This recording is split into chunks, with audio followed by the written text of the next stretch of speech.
The man. ഒരു കാലത്ത് ജാനകിയുടെ ഹീറോ ആയിരുന്ന കാർത്തി. ഓ എന്റെ മോനെ, അതൊരു കാലം തന്നെയാണ്. ഇത്രയും സുന്ദരനായ സൽസ്വഭാവിയായ ചക്കരക്കുട്ടനായ ഒരു പെൺകുട്ടിക്ക് മനോഹരമായ ഒരു ജീവിതം വാഗ്ദാനം ചെയ്യാൻ കഴിവുള്ളവനായ ഈ ഉണ്ണികൃഷ്ണനെ ഗാഥയ്ക്ക് ഒരിക്കലും വെറുക്കാൻ പറ്റില്ല. It's impossible.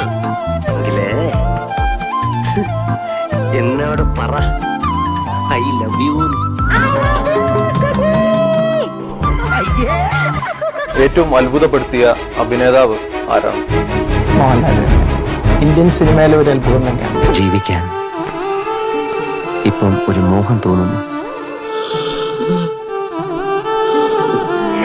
എന്തിനാ എന്റെ രുക്മാവതി അമ്മ ഇങ്ങനെ കരയണേ?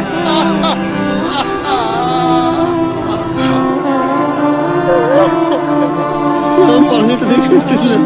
എന്റെ മോളെ കൊണ്ടുപോയി.